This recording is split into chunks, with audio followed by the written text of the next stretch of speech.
Hi, welcome to What's Next. I'm your host, Emma Arnold, and this week we have the amazing Shaun White on our program. He is one of my favorite comics, and Penthouse Magazine called him highly original. He is originally from Alabama, and you can check out his album, Dead and Gone. Shaun, welcome to the podcast. Hey, thank you very much for having me. In fact, it's so original that they said that because they also, little known fact, one of Kyle Kinane's jokes is about how he was interviewed in Playboy.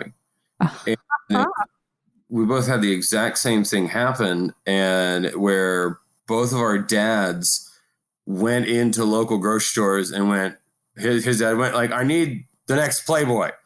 And mine went, like, I need the next Penthouse. And both of them said the same stupid thing. My son's in it. And they had both did the exact. Oh, he's not in it, but he's in it like he's been interviewed in it.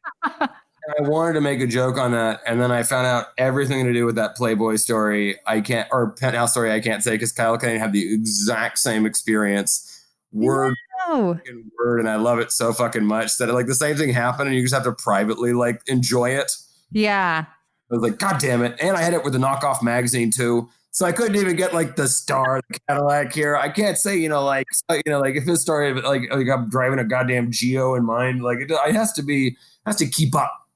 I like Penthouse better than Playboy, but that's just a take. Well, I'll be honest, I'm not a fan of still pornography. Well, sure, yeah, for sure. My porn's to move, a little up and down, back and forth, left to right. Yeah, that. Get some PT in and get out of here. Yeah. That happened to me with a Birbiglia joke where I'd never actually listened to any of his comedy just because I don't listen to a ton of comedy, but other than for the festivals. But I was telling a story on a podcast about a kid I grew up with named Tony Bag of Donuts. And they were like started confronting me about how I stolen that from Birbiglia. Right. And I was like, no, I grew up with this guy named Tony Bag of Donuts. And I was like, I don't know the joke you're referencing. And they made me find him on Facebook and show that he was a real person, which he is. And they were like, oh, fuck. And I was like, he's in jail right now. So because they were like, let's bring him up, call him on the podcast. I'm like, we can call his wife. He's in jail. He's been in and out of jail since we were 19. So, but yeah, everybody was like, is that because of the Birbiglia joke? And I was like, well, I guess I won't tell that story anymore, even though Tony Bag of Donuts. I don't tell anybody about the Penthouse thing because also I know it just naturally. I've had some people go, have you heard of the Kyle Kinane joke? And I go, yes, I actually heard it, but with a fatter dad. I don't know. You want me to tell you? Sometimes just like what seems like the most random circumstance just happens to fall into somebody else's lap. So I always thought it was funny that their main thing was, this is really original. Let's give him the most unoriginal joke that he could potentially have. Highly original. You're from Alabama. What part of Alabama? I am. Huntsville, Alabama, northern in the Tennessee Valley. Mm-hmm. Huntsville Hospital with my mother. That's who I came out of. I don't ruin anything. Even though she had her tubes tied, and I came through anyways, not taking no for an answer. And, wow. My dad was pissed. He'd pay for that surgery, pay for to get her tubes tied. 3 kids were enough. Bing, bang, boom, coming through. Wow. A tube tie baby. I've never even heard of such a thing. I didn't even know that was possible. You're a little miracle. Look at you. You just jump the gap. So when they cut the tube, if the egg goes whoop, it just still makes it into the other one somehow. Huh. Either way, supposedly, I don't know.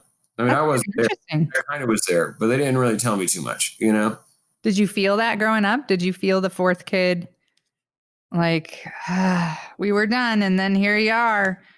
No, I don't think that's so necessarily. If it had been because like my dad had already had 2 daughters and 1 son, so he was like, all right, I got the son thing out of the way, the stupid idea that you're supposed to have one. He wasn't really a big preacher on that, you know what I mean? He wasn't one of those like, you got to take up the family mantle. He wasn't doing any of that kind of shit, you know what I mean? Like, you're going to go into the family business. There was none of that.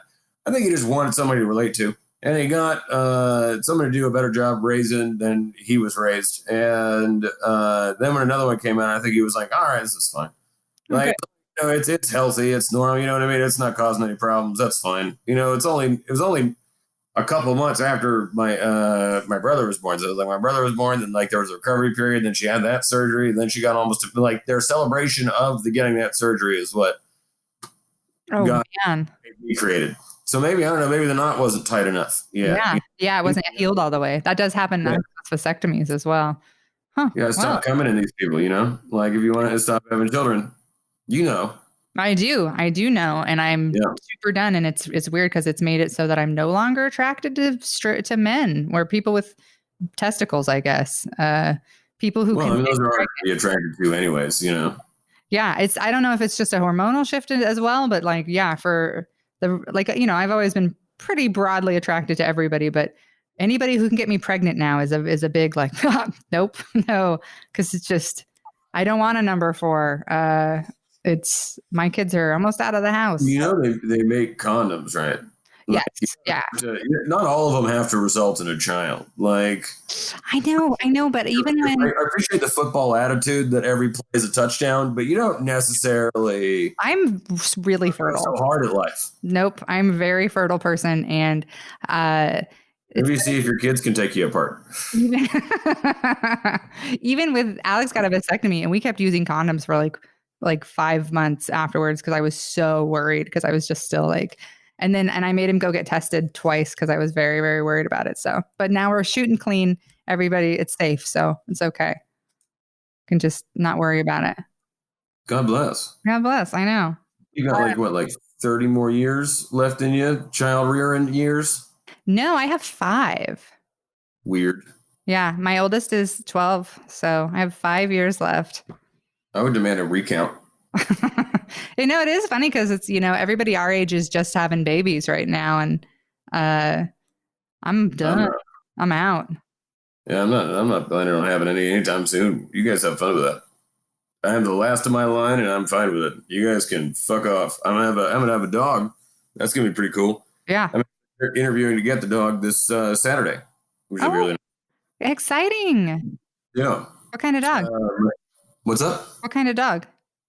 He is half husky and half German Shepherd, and he has the coat of a German Shepherd with the eyes of a husky. So he has like sky blue. So he looks like a hot cop. Like he looks like I don't want you to stop me, but I'll stay. You know what I mean? Like he's a hot cop. And I'm gonna name him Corwin, and he's gonna be badass. And he's gonna be a pup. I love it.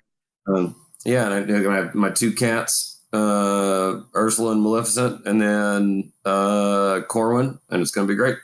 I love it. It'll be here somewhere. I don't know. Is Corwin another villain? Is a Corwin a villain name? Did I just no, Corwin's the hero from a hero / villain. He's the main character from my favorite book series, and it was also my dad's favorite book series. And he was a character that was cloaked. His favorite colors were black, and then he had sky blue eyes, and that's exactly what his fur coat looks like.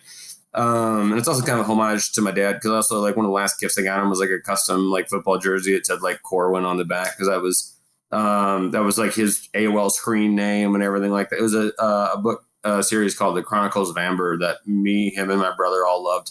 Somebody else just recommended that to me. It's I had given it to Jackie Cation at one point.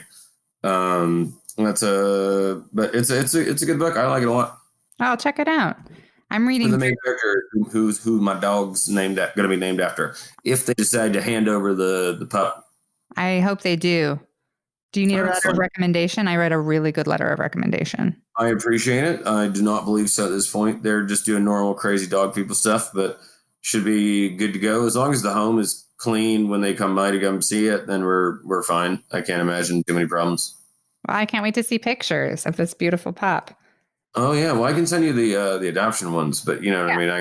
And those are the glamour shots that they send in. I don't know if this whore been around a little bit longer and they're talking, you know. Yeah. They gussy them up for the internet. Yeah, they gotta gussy them up, make them look all cute. Well, they give them all sorts of cute blankets and shit, and then you get there and they give you like, this is their favorite rag. It was destroyed in 1982 by a bomb, and he was found in it, and it's like, okay. I mean, in the pictures you had like cool zebra print shit and everything like that, and then you're like, yeah, but you get the rag. Just go. You get the rag, take it and go. Take that pup. Well, they try to tell you like, oh, because it smells like home, and I'm like, I don't want them to know how to follow it back. Get that fuck. That's the first thing they do to a dog when they want it to find something is they put like a little Yeah. scrap. And also, it doesn't smell like home. It smells like, the jail is what it smells like. Well, he's in a foster home. Oh, so good. Okay. That's like good. people looking after him and stuff. So that's what I think will be really cool. But it'll be good, and I'll get him a dog trainer as well because I take like owner and a pup pretty relatively seriously. I want to make sure like in the beginning now we take care of all that stuff ahead of time so it doesn't have any bad behavior problems down the road. Yeah, that's a good way to do it. My dog was trained. The Humane Society here does a program with the inmates, and so the inmates had been trained. Your dog's been to prison? Yes, he's been to prison quite a bit actually, but he did not retain any of it. He doesn't do anything. He doesn't sit. He doesn't. But he's also a million years old, and it's not like he's not running away or anything. He can't get anywhere. He's old and fat, and he's just lays. Here you can see him. He's right. That's what that is. He's under a blanket. He just got his 7 teeth pulled yesterday, so he's a little drunk. He got his what pulled? 7 teeth. Oh, Jesus. Yeah. He's old. He's like 17 to 19. We're not totally sure. So he's a very old man. He had a bunch of teeth pulled. He wasn't feeling good, but he's doing good now. Okay, damn. Yeah. I like an old dog. I keep an old dog alive forever. So, well, let's hop in. I'm going to ask you some questions. Are you ready for some questions here? Yeah, let's do it. Okay. Sean, what's the closest you've ever come to dying? I'd say I think the earliest would be I was running in a tunnel when I was a kid in elementary school, and I was at softball or baseball practice. So I remember it was the first year I went from softball to baseball, and I was excited for that or whatever. Or T-ball. Sorry, the first year from T-ball to baseball. And I was running through a tunnel. There was a construction site next to the baseball stadium. Like there were, not stadium. It's, a little kid park. And I was running through the tunnel. And when I got to the end, a giant concrete block fell off the top of the ceiling of the concrete tunnel I was running through and hit me in the back of the head.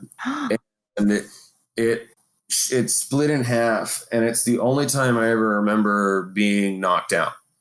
Like I've been in a lot of fights and have won all of them or anything, but I've never been knocked out except for by that goddamn rock. That thing hit me in the head, and I still have 2 big scars on the back of my head where if I cut my hair short enough, you can see like 2 lines that run down where a concrete block bigger than a human head hit me in the back and then broke in half. And then I woke up I don't remember how long after, but like before anyone really noticed I was missing, I was just late for practice, but I was like in between games or something. So I don't even remember how much time that was, but that was kind of weird. And then I would say the only time other than that would be when I've tried to kill myself with drugs and drinking a lot. I went, not a lot, like where there's like 10 individual instances. It's not like that. It wasn't one of those like this time I'm going for it. It was more of a after, I don't know, 2015 maybe, I don't know, somewhere around there. Is when my first sibling died, and then when my mom died a few months after that, and then my brother died 2 months after that, and then my other sister died a few months after that. And at the time from that until about at least 2 years minimum past that, I was trying to pretty much kill myself as far as like drinking went. Like I got divorced as well, and then I lost a shit ton of weight, and I was dangerously low weight. And I would say for about a year and a half, 2 years, I was pretty much on a bender of just coffee, beer, and cocaine for the most part. That was pretty much all I had for about a year and a half. So I was down to 150 pounds, which at someone at 6'3", not a healthy weight. Like it was down to the 140s even a little bit. Wow.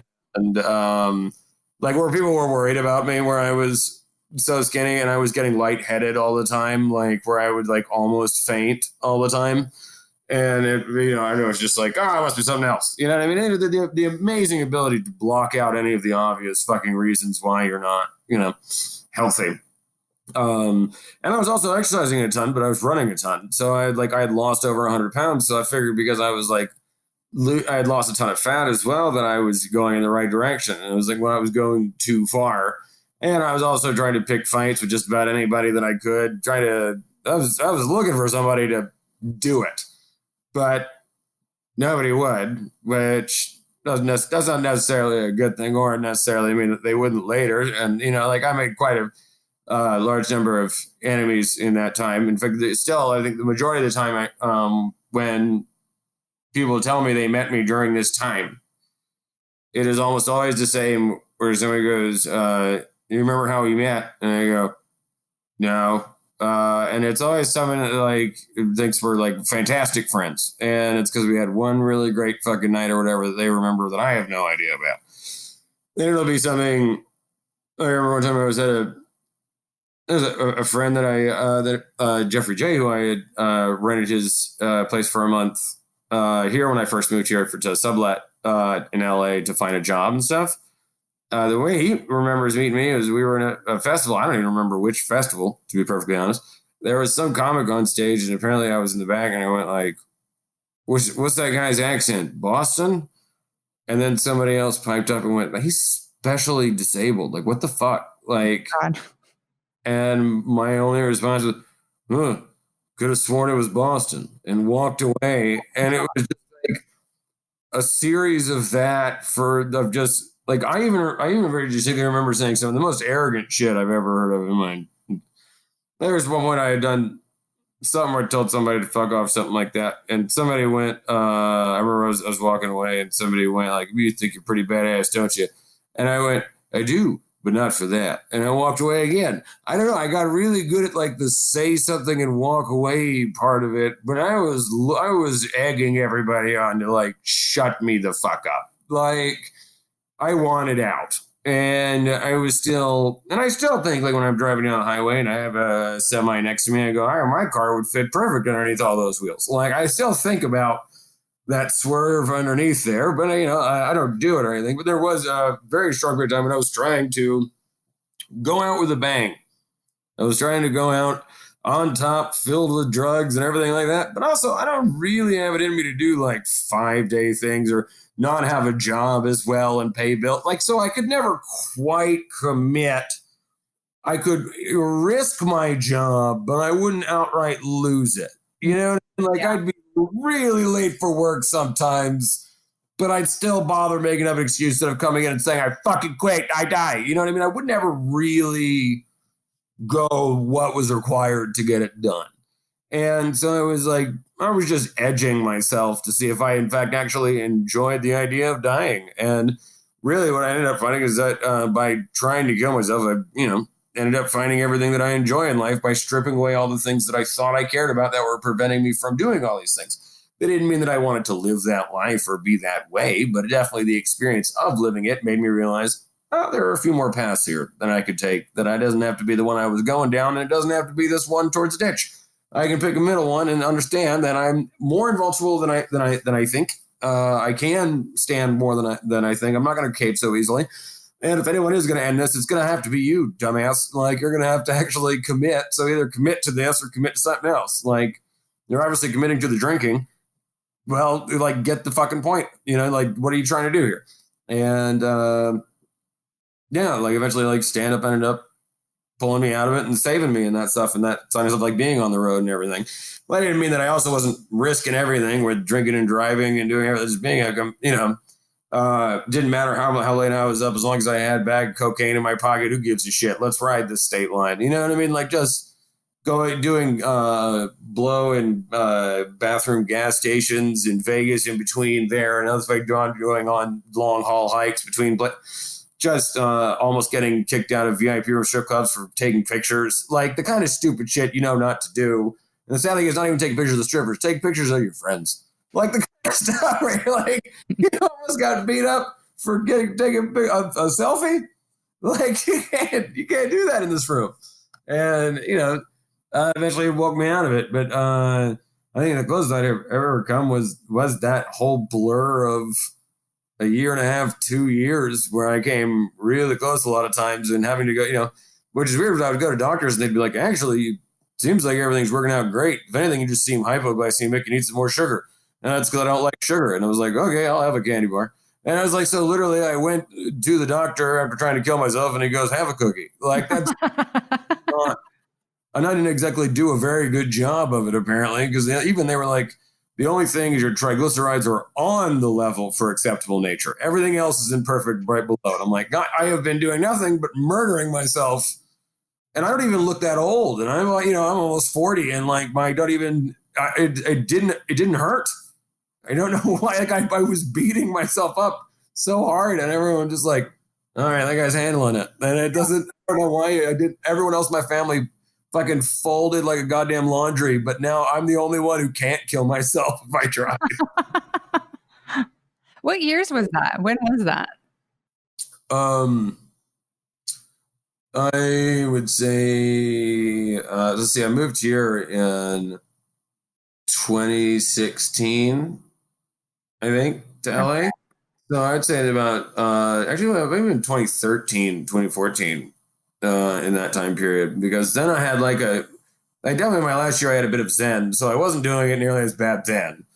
And I had mostly pulled myself out of it. But the year before then, it was probably when I was heavier into coke than drinking. And like before I finally learned how to get my fucking head around that and stop that kind of shit, which took a second. I'm a very habitual person. I'm not very addictive. Like, I don't actually really get addicted to stuff where I think about it. But I'm habitual where I go like, well, I put one shoe on, I should put the other shoe on. And it's like, oh, well, I'm doing this, I'm drinking this, I need to do this. This just seems like the best way to be able to achieve that outcome. And it's one of those like, oh, your jaw's twitching. You tell like a motherfucker, like, stop. Like, the fact that you, like, I started tons of fights with bouncers with a twitchy jaw, like just waiting to get knocked out, and they didn't fucking do it. I wanted somebody to talk to them on my behalf and talk them down. I had a lot of really good people around me that, I suppose now in reflection might be enabling, but also kept me from going overboard. But I would never really I was pushing it, but I was pushing it from my perspective originally, not from a real alcoholic's perspective, I think. They didn't have like a rock bottom in the sense that I didn't push that hard. Like, I didn't, there are people around me to keep me from going that hard. But your rock bottom was like almost external. It seems like the rock bottom happened to you. So you were drinking and doing coke in a way. Does that make sense? Like, I'd say. Well, yeah, I guess it's an emotional rock bottom that I was just desperately trying to feel anything. Yeah. It's like, well, I want to feel something, and I want to make sure that I take advantage every minute of this, because there's like a survivor's guilt that you're like, well, I have to do X with this because I have to live it up to make sure that what they gave up isn't underappreciated. So I have to do these shots. You understand? Because my sister died, and if I don't, she can't do these shots. Now, my other sister also died, and she also can't do this next shot. And my brother, I love him to death, but he is dead, and he can't do this third shot. So I'm going to have to take all of these three.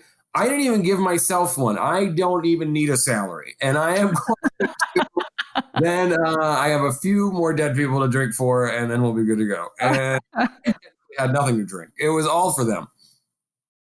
It just made me push all of my limits to the end, and to the point where I couldn't remember things, to the point where, I was just a wreck, just trying so many like burn bridges and stuff like that. Like, getting too drunk even on like doing I'm trying to say, like, this problem is also, it's really hard to remember all your specific fuck ups because they always usually come from someone else. Like, because like someone else has to tell you them. It's weird. It's like the exact opposite of a prophecy. Or like, a prophecy is something good that happens in the future that may involve you. You know what I mean? Like, you're from the prophecy. You're gonna do all this shit. But what if someone instead came to you and went, Emma, this is the prophecy. You already did all this shit. Oh, yeah. I mean, that's definitely happened to me. Right, but that's how all.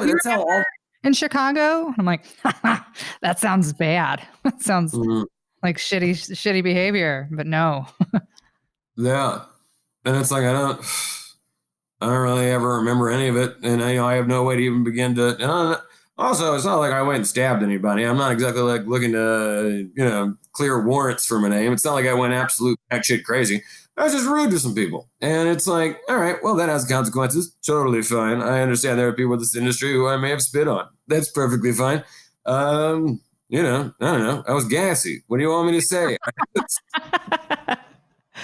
That does seem like kind of an interesting place to be in, because on the one hand you were I don't know if maybe not suicidal exactly, but suicide-ish, I call it, where you were like, having ideation and living recklessly. But on the other hand, you have this survivor's guilt where you're feeling like, no, but somebody has to live. Like, I'm here. I have to appreciate all this. That sounds like a real interesting middle place to be in. Like, It was weird because also it's had lasting effects on like my career where like some people look at me as just unstable. And it's like, oh, I get that. I am liable to tell you to fuck off. Like but like you write it off when you're drunk. It's like, good I tell it how it is. And really it's like, yeah, I'm being an asshole. Like you couldn't fuck up, like you didn't really, so now I'm trying to take it more seriously and all that jazz. But there are going to be side effects. You have to have like 7 times meeting somebody where I don't act like I'm drunk and aggressive because I'm already a larger guy anyway. So, and a loud person, it doesn't take but like one beer in my hand for people to go, oh, I know what this is. And you're like, that's how I am most of the time anyways. Like, sure, whatever. It would actually make more sense if I had a coffee in my hand because I've probably had 3 coffees before I met you, before I had 3 beers. Like, the odds are usually it's iced coffee that's in my system, not anything else. I met you in. It's part of the responsibility for your own actions. Without desire, there is no suffering. I desired to walk that path, and I can deal with the consequences for it. I'm fine with that. I met you in 2015 and I thought you were lovely. I don't remember where. We were at a festival. I come to everybody. Don't mistake. Like I was just pushing my own limits. I wasn't trying to take other people down with me. It was just if you were if you were worth yelling at, I yelled at you. It wasn't like I just like went up and just fought people in the street. It was if you were majority of people have very positive memories of me during that time because also when I get drunk I tend to actually be nicer. I tend to it's not that I think nicer things, it's that I say them, and I'm more willing to go like, hey, it's great to see you. You know what I mean? Like I'm just more open about that kind of stuff. It doesn't mean that I'm blowing smoke up your ass either, or that I hate you secretly. It's just I'll get drunk and my drunk text will be like, hey man, just want to let you know I appreciate you as a friend. You know what I mean? Yeah. It's not one of those take his phone away, because I'm not messaging exes even. I'm not bothering anybody. I'm just like drunk in the corner going, and like, and if you poke me, I'm gonna fight. And it was one of those things where like people looked at you and it was just like, is he in a fighting mood or is he in a fun mood? And it was just, but I was drunk either way and I wanted to, but I also like fighting like for fun. So like I would like fight with my friends. That's what I think some people didn't understand that I am a physical person. Like was, I don't know, but I wouldn't say everyone necessarily has a negative impression of me of that time, but anyone who does have a negative impression, it's probably almost certainly from that time. It's almost. So, how's the 5 weeks been? Not getting drunk. How's that felt? Well, I leaned into weed, which had a bit of a backfire because then also because there's like when you stop drinking, like you start trying to replace those calories, and so I started eating, and then I was high, so I was also eating as if I had like smoked a ton of weed, and so it was just, I just sit here and eat now, and it's like that's not good. I got to figure something else out a little bit better than that. So I'm trying to get out in front of that right now, but I think I've resolved it for the most part, just with like healthier snacks and not getting so goddamn high. But for the most part, it's been fine. I would say it feels weirdly I feel more guilty drinking 5 club sodas than I do 5 beers. Because 5 beers, I'm like, well, these were only for me. Nobody wanted these. These all went down. It was fine. They did their job. They died for a better cause, And if I drink 5 club sodas, I'm like, well, Suba could have wanted those. Like I could have pissed you know what I mean? Like there's a limited number of these. It feels like I'm drinking soda or something like that, where my teeth get like sugary or something like that. Yeah. It doesn't feel the same. When I first got sober from alcohol, I realized that like when I would go to a party afterwards, my hands would be shaking so bad. And I finally realized it was because I was drinking like 7 ginger ales. It's just the like, Right, right. because I was so used to drinking, pretty well at a party. And I would be like, oh, I just did that with ginger ales instead. Or with coffee. I would just be like, cup of coffee, cup of coffee, cup of coffee. And then I'd just be like shaky all day. Well, I can still have like, I mean, I just don't really, see myself going back to like a bar doing it like I did before. Like that's just an easy way to get drunk, and I just don't like being drunk in public anymore. Like I just would rather just have more control in public. That's all. Doesn't mean I'm not even against me getting drunk. I'll get drunk whatever the hell I want, but it's just I don't want anyone to see it. Yeah. Do you feel like it'll affect your comedy at all? I don't think it will, but I'm just kind of curious because it's funny. An ex-boyfriend of mine who was an alcoholic saw you when you were at 208, and he was like, "That's who I would be. That's how funny I would be if I was still drinking." And I was like, "That doesn't have anything to do with how funny Sean is. Sean is already one of the funniest people on the planet. Like he, Well, I was already. I'm that way whether I'm sober or not. So it's like, if anything, drunk. Actually, if I was really drunk when I'm performing, I would be doing a bad job. I was really drunk, and you're like at 208 at that open mic. You were really drunk, and you were so funny. I mean, you're funny every time I seen you. So, but it's Thanks. But it's something like the risk of it falling off the rails. oh yeah, Is also I'm very adept at knowing when to make fun of myself. Like if it obvious, that I've made a mistake or if I've slurred or something like that, I can normally spot it. So I think it has to do with your diction when you're under that. And because my diction, my accent generally sound the same regardless of the influence that I'm under, like literally whether it's just about any drug, I'll sound the same. And so that most of my ex-girlfriends have never even been able to tell themselves after being in close proximity all the time when I am in fact actually not drunk. Or when I am, sorry. They have the opposite effect where everyone else outside the house thinks I'm drunk all the time. And anybody in the house with me goes, oh, he's just like this all the time. yeah. But it's just acting. It's turning on your personality. Like it's not a different personality, but it is a turn everything off, non-essential systems off. Like, you know what to do. I've been on stage since I was 10. Like it's one of those, it just kicks in. And generally takes over. But I think the main thing is I don't learn from it as much if I was drunk, but I don't remember exactly what I did. And also nobody wants to talk to me afterwards. But I don't think I'm ever really going to be able to perfectly overcome the fact that there are going to be some people who see me on stage who don't want to talk to me afterwards because they thought I was drunk. No matter how sober I am, no matter if everything I talk about is just about being sober, they're still going to go, bullshit. Like, and it's just how some people just perceive me, and that's fine because also that's how I want to be funny. Is I like changing things up, and I like being the idiot in my stories. And sometimes an idiot sounds drunk, and that's just how it is. But it's I can't change anything about that perception, nor do I wish to change anything about it. I would rather you have the lowest expectations of me possible because then the jokes hit the hardest. I need be the farthest distance between start and finish. And the further of a hole you put me in, the better the joke hits. So it doesn't hurt me. So why would I lean against it? Yeah, I've seen you do that on stage. Like you kind of will lean into that. And then your jokes are really smart and well crafted. And so then you see people kind of just like, I don't know. It's fun to watch you, and it's fun to watch the crowd sort of be like, oh, fuck, because people do that with a Southern accent anyway, I like it. You can hide all your stuff. You can hide your which words are the joke words. You can hide all that. Like a healthy use of, I think, my own accent and then iambic pentameter to put like the right emphasis on the right syllables to make them like look here when you want to go there. I don't think people realize. I think people realize it. I just don't think people necessarily all put the effort in. But how you say something is just as important as what you're saying.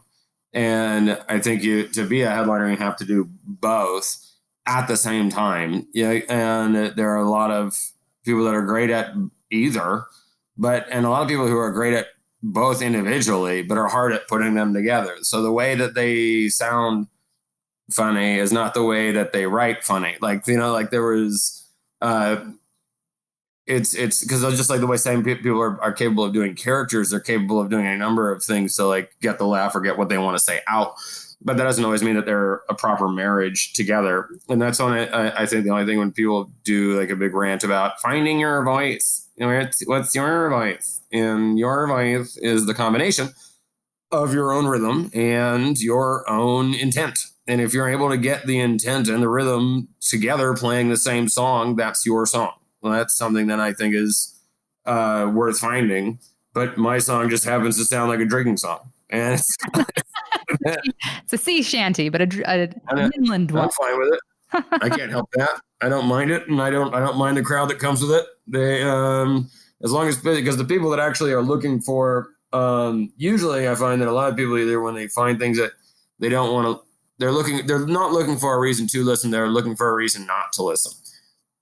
And I purposely try to provide as many of those as possible so that it makes more sense when it surprises more when it makes them open up almost more when they finally do, when you do get one in and they do realize that everything you've said has actually had a secondary meaning that they finally get pushed together. Yeah.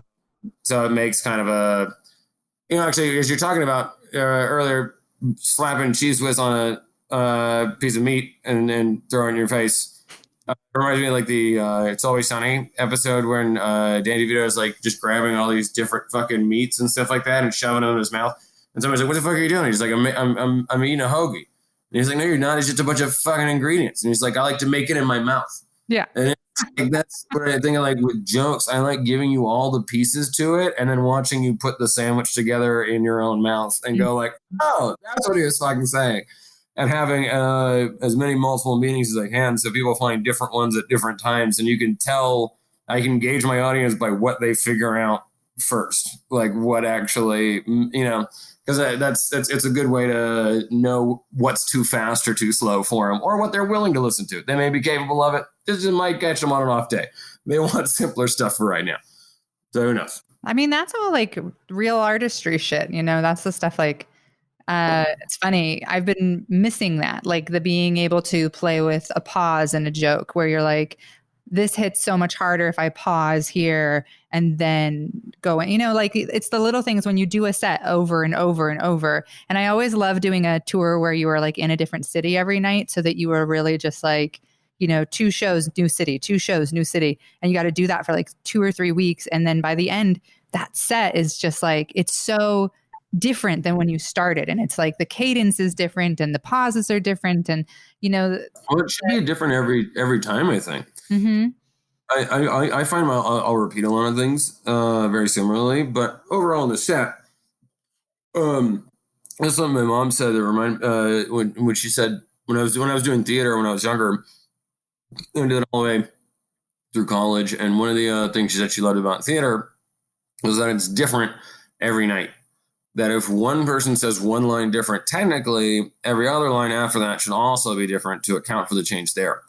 So when I'm doing it, I try to not write them down ever word for word very specifically so that I am recreating it every single time. So that you also have the biggest opportunity for discovery when you're not tied to any word or anything. Because there was like an old like word game or whatever. It was where something I learned in theater, just like to learn how to expand how you say stuff. If I were to say, to example, ask you to hand me a cup, and this is the exercise, is you and me standing up, I got to ask you to give me a cup. I got to do it 10 different times. I have to successfully get you to give me the cup, and I can't repeat a single word or gesture in any of the 10 times. So if I even say the word cup, I can't say it again for the other 9 times. You got to like really think of like, by the time you get down to 8, you're really starting to stretch on what you think of as far as communication, and it forces you to learn like different ways of doing it. And if you keep doing that with your own joke where you try to make sure you never use like the same word again or just completely recreate it from scratch using just the principle, you'll find the fastest road to it eventually. It does mean you're spreading your winnings out and your losses over a period of time. But then also some people enjoy the joke more at different phases. And you learn more about it and where it can actually go and work, I feel, like by doing it that way. Like that's why I never write down like word for word any joke. Like it has to be completely recreated every time, like to make sure it has that unique theater feel. And so people don't look at me and go, "Oh, he's just telling bits." even though technically every single bit of it is completely rehearsed. Like, yes, every single bit, but I didn't decide on those words ahead of time. So there is an air of spontaneity, even if it's really only an illusion of free will. I really love that. And I guess I kind of do the same thing without ever really thinking about it.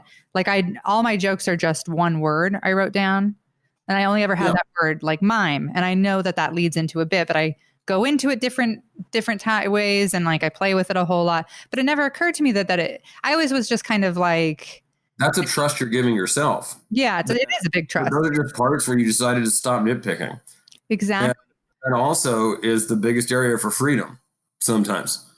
So that's just really, as long as you don't get content with that, then it's, and you still remember to try it differently.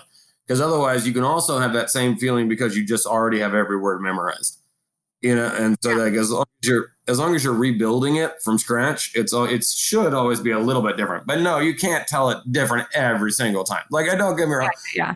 On some high horse and say like, I've never repeated a word. You know what I mean? Like, it's not like that. Well, and I think of it as like, when somebody a lot of times is trying to, when you're a young comic, especially, I think like when you're trying to get it down word for word is because maybe one time you felt like you got it perfect. And then you're sure that that perfect means getting it that exact same way. Well, definitely you're still wondering you're still analyzing what does and doesn't work. So that's, you have to be beyond that step to get onto this next one. I mean, and it works for anything, for art. I think, like when you're doing a painting, sometimes you're like, well, I got to do the next thing. It has to be just kind of like a very similar, the same. You want to have the same. If something goes well, you want the next thing to go well because it's hard. So you're not less likely to let yourself just sort of be a little. But there are also rules behind that you could follow to realize how free it is, but you don't know that yet when you're younger because you haven't written those rules yet, Yeah. I love that. That's such a beautiful way of describing what we do. And like you said, the finding your voice, like, I teach a lot of storytelling, or I taught, I guess, a lot of storytelling classes and stuff. And people would always say that, like, how do I find my voice? And I would just be like, you talk, you just talk and you talk and you talk and you talk until you hear yourself in a way that sounds authentic and doesn't drive you crazy, which I think when you're starting out, one of the reasons it's so hard to listen to yourself, like do comedy or do things like that, is because you will hear yourself doing bullshit, and it's really hard to listen to yourself do bullshit. I can't listen to any of my own comedy, man. I absolutely fucking hate it. Like, I don't hate the comedy. I'll nitpick every single little thing. Yeah. Like, I hate, like, don't allow my conscious mind to dissect something that happened in the past. It's gonna go over it all day, every single little word, all that shit. And that's. I'm editing a B-sides album right now, and when I first started listening to it, I wasn't meaning to do a B-side album. I was just editing, and I was like, usually I don't like listening to myself, and it's very stressful. But because it's been so long, I was just kind of like, oh my god. Like, it was like fun to listen to, and it was making me feel very nostalgic. So I was like, I'm going to do this B-side album. And then I procrastinated. I was supposed to turn it all into my editor, and I procrastinated and I was supposed to have it in on Monday, and I didn't listen to any of it till like Friday. And then I had to listen from Friday to Sunday to 52 hours of comedy. And by the end of Sunday, I was a shell of a person. I was a wreck because it was just like, it's one thing to listen to yourself do comedy. It's one thing, like you said, like, especially not being able to go and like correct it, like listening to myself do things that I feel like are mistakes. Yeah. Well, it's not like you can be like, all right, let's rewind the tape. All right, put me back in, coach. Like, you can't. Yeah. Can't and do any of the stuff you want to. This feels bad. I'm going to go do something that feels a little better. It's like, no, you can't. And this is all you have right now, is listening to this stuff where you fucked it up ever so slightly. And it was making me pretty nuts, but I will have a B-side album at the very end of this. So that's good. That's ooh. Yeah. You should sell it on wax or whatever these kids are selling things on. You can only I'm going to make one tape, and we're going to have somebody with a dual cassette player make a bunch of copies, and that's it. I don't know anybody like that. Last one I know died. That's I'm out. I'm going to ask you another question. Are you ready? Yeah. Good. So we kind of touched on it some, but I just wanted to usually I ask kind of a specific question, but I feel like you kind of touched on it some, but like, I'm just going to put it in a simpler, like, are you scared of dying?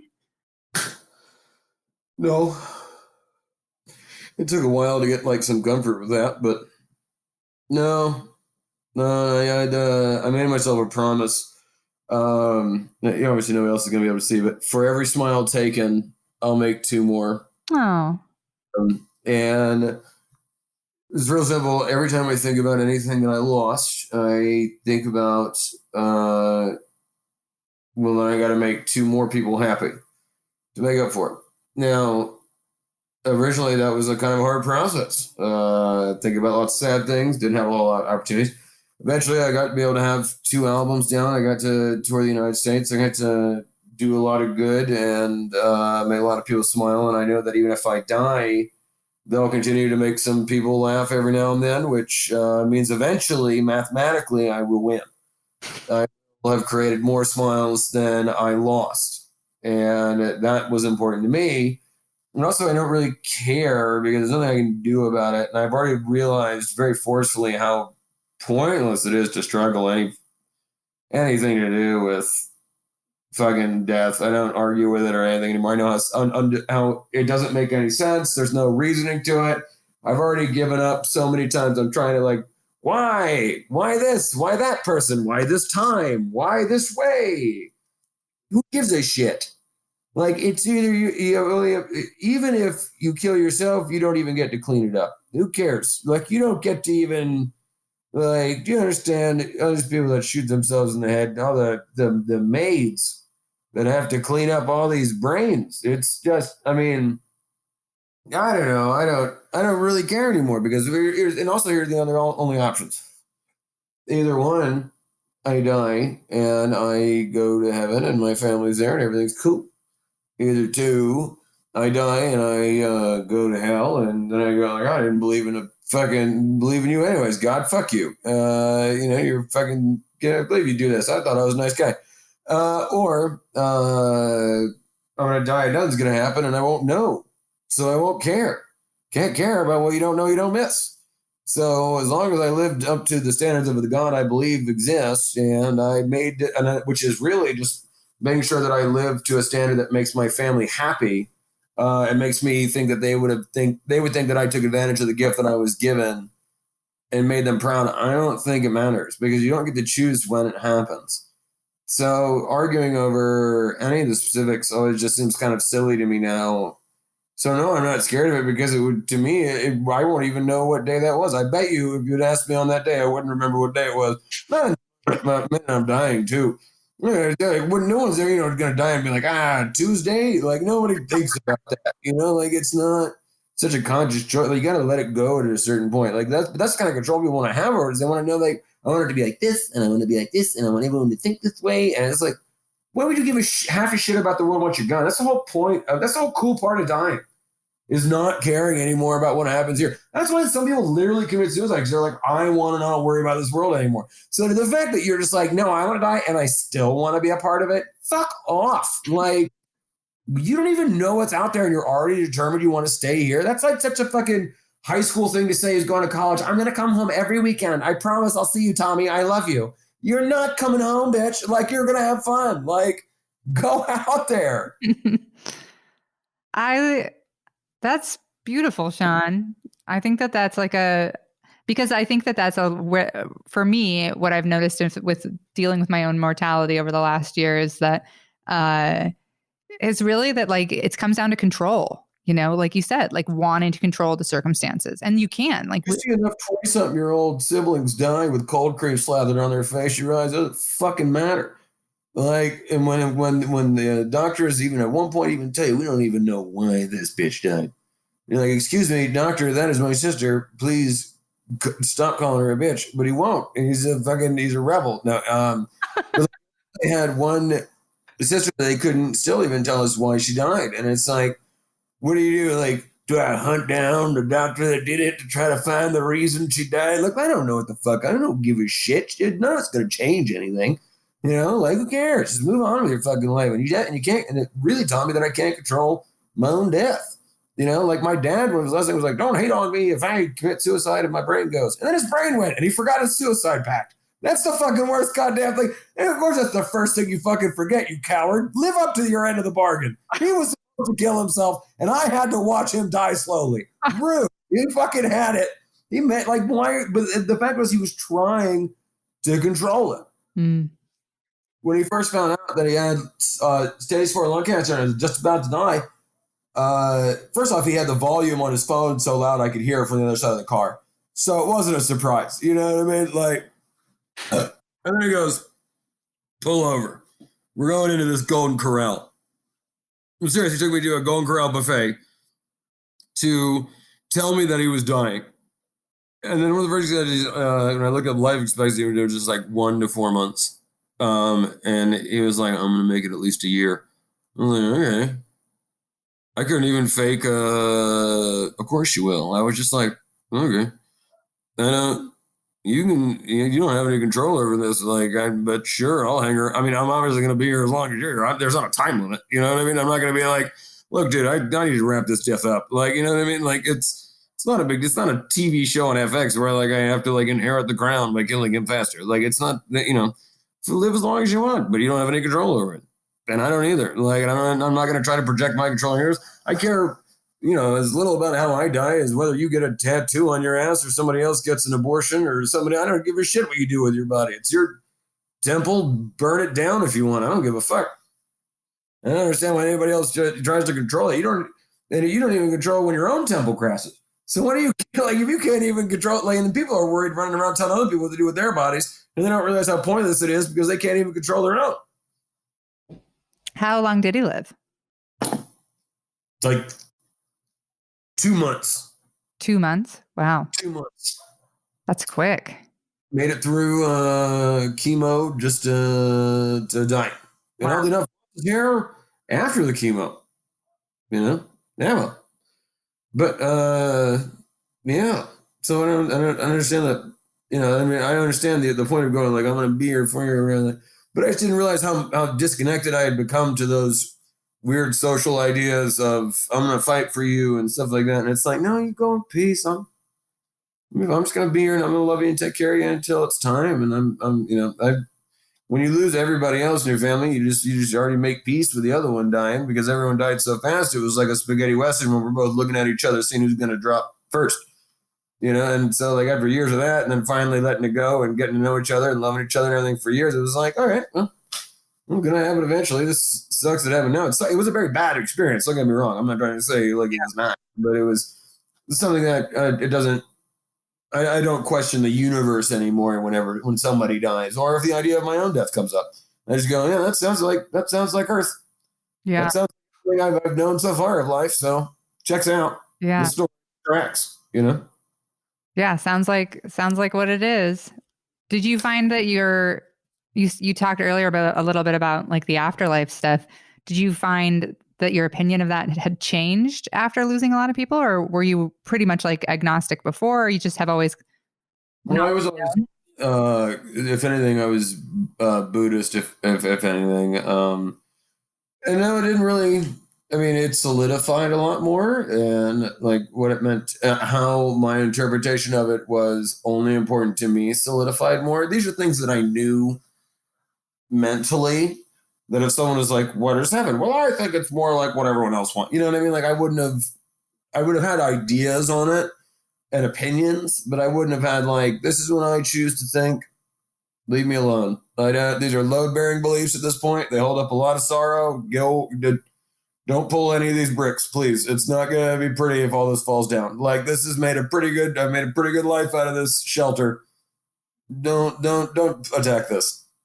And everyone gets what they want. I mean, they all exist for me, but I understand that they are three-dimensional objects. My family members are three-dimensional ones made two-dimensional in my head, the same way that Buddhists entreat certain spirits to encourage that are not necessarily gods. It's not a worship so much as it's asking them that are particularly good. So it's like asking like the plumber god to help you with plumbing. Like you just you pick the spirit that represents whatever it is you're trying to do, and ask them for guidance along this particular path. It doesn't mean you're necessarily like worshiping anything.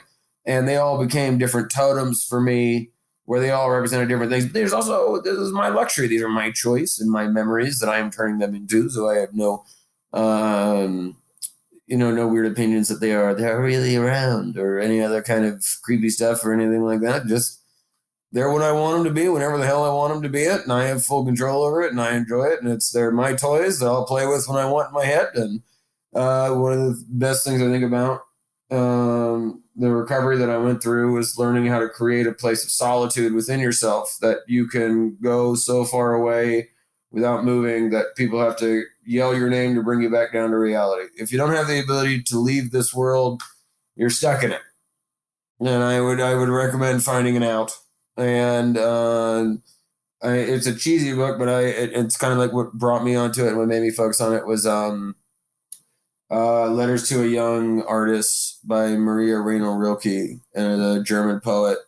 And it's a series of letters between him and an aspiring poet.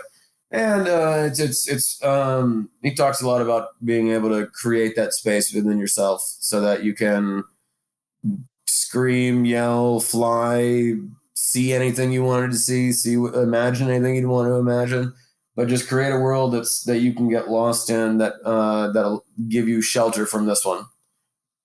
Wow, I love that. Create a world you can get lost in is that's beautiful. I really like that. I feel like I always had that because of the childhood that I had. Well, you've had that probably for like daydreaming. I think like lots of creative people I think have this. Yeah. It's just really about focusing on, in my meditations, on focusing on it. Yeah. And more control over it, more active control over it. Yeah, I found when I first started meditating, it would be like 5 minutes was hard to sit through. And now I find when I do it, a lot of times I'll feel this like reluctance to come back where I'm kind of like, oh, but it's so quiet here. And I'll be like, my timer will go off and I'll be like, damn. But it'll be like sometimes I'll do like 45 minutes or an hour and I'll just kind of be sitting, and it's just nice to have like, somewhere where nothing is touching you, and nothing is, there's just nothing. I like that. Big fan of the nothing. Well, I have one more question for you. And the fourth question I always ask people is one that's just sort of, something for them. I do the same 3 questions for everybody. And then I come up with one question. I love everything that you've said on this. You've always been one of my favorite people and favorite comics. And I love talking to you. I think that you're just Thank you. Wonderful, Sean, just wonderful. And my question for you is, because I think that, and I don't know, I feel like you're going to hate hearing this in a way, maybe, but like, I think that you're a very wise person. I think a lot of, like, whenever I've talked to you, I've always walked away being like, what a little nugget of wisdom to take back on the road with me. Even this guy's dropping nuggets. This guy over here dropping little nuggets for me. And then I'm just picking them up like a little squirrel. But I do. And so I think that's where you took that. It's just like, and I'm the squirrel in this. I am. I'm after your nuggets. And you cast yourself as a squirrel immediately. I like your gumption. Well, I just want, I don't know. My question, I guess, is like, what, just give me some advice, Sean. What do you think? What do you want me to know? All right, I'll tell you something. You want to know the key to keeping everyone paying attention, no matter what you're saying? What? Is to always answer either one of 2 questions, either so what or for example. As long as you answer one of those 2 questions, the person you're talking to will continue to listen. That's good. So what or for example? My name's Sean White. So what? Important reason. For example, it happened the other day. And that's actually my entire joke structure. So what, for example, huh? Oh, yeah. I'm gonna write that down. I learned that in a public speaking book from 1930s called Public Speaking as Listeners Like It. Warning, it's a 1930s book. It has some racism in it. But it's extremely good at telling you when people give a shit what you're saying and when they don't, whether it's funny or not. This won't make you funny, but it will make people pay attention. That is great. When I used to teach storytelling classes, I would tell people, because people, especially comedians who would take my class, would be so scared of the silence. Like when we would do shows, they would be terrified because they're so used to sitting in laughs. And so when I would be like, people are going to be silent for 10 minutes and that's good. You just want the attention.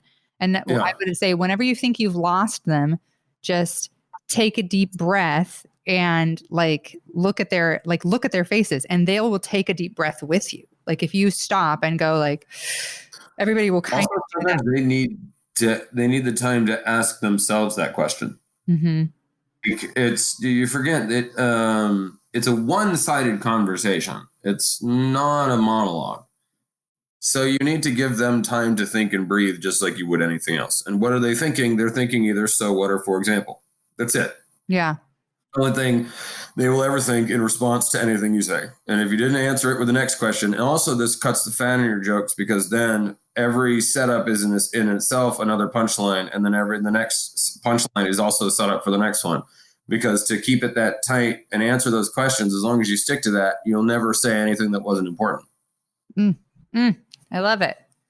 Well, this has been so delightful. I love talking to you, and thank you for talking about all this wonderful stuff. And it was nice talking to you as well. Thank you very much for having me time on the festival. That was an absolute blast. That was a lot of fun. So I needed that. That was my last real fun stand-up thing that I did before quarantine. So thank you very much. You're welcome. And today on the live stream, somebody brought up how funny you were. They had gone and they saw you for 2 shows and then also saw you at an open mic, and they were talking about how amazing you were. And I was like, yeah, you and Maria were referring. Did you like my question to the industry that was there, which was, what happens when no one ever in the industry never sees you because you're on late? We probably wouldn't have stayed up. And I'm like, that's not an answer. Yeah, that's the rough part of scheduling. No, it's fun. It's fun. It's just part of it. And that's why I thought it was a funny thing to ask, because I was like, I know both of you were asleep. Yeah, for reals. Well, it was a lot of fun. I remember running into it. I'm industry. Technically, I saw you, and I thought you were just a. Well, thank you very much. It was a lot of fun. It was a lot of fun shows, man. That was a good time. Yeah, it was the last one, unfortunately, but yeah, it was very, very fun. So it was. Well, I was very, very happy to be a part of it while it was around. Yeah, it was pretty magical. Hey, you can't explain away death, okay, Emma? If you've learned anything from this. Well, thank you so much. I'm going to outro us real quick. Stick around for a second afterwards so I can get some info from you. Thanks, guys, for listening. This has been What's Next. My guest today, Sean, plug your stuff. Where can people find you? Dead and Gone, that's one of your albums. Yeah, Dead and Gone and Angry Alone. They're both albums on AST Records. You can get them from them. You can also get them on Amazon, Walmart, Target, Best Buy, iTunes, Spotify, all that jazz. And then next actual live shows won't be until June. I'll be in Fort Collins, Denver at the Comedy Fort. And I think it's towards the beginning of June. I don't fucking know. You got other festivals at the Comedy Fort? Have fun. Yeah, that'll be good. And then that's pretty much it. I mean, I'm at Sean White Comedy on everything. It's SEAN White Comedy. I wish there was a better way to say that, but I'm not very funny online, but feel free to give it a look. And thank you. Buy his albums, Dead and Gone. I hadn't heard your first one, but Dead and Gone I listened to right after it came out, and Dead and Gone is my first one. Oh, is it? Okay, I'm mixed. Yeah, Angry Alone was my second one. My publicist dropped the ball and didn't tell anybody until 2 days before it came out. Oh, great. Well, but it's out. And guys, tune in next week. Our guest is Janae Burris, and that's going to be. She's fantastic. She's super fantastic. I'm really excited. She said she'd do the podcast. She says she hates talking about death, so we might talk about something else, but we'll see. Thanks for listening, guys. Bye.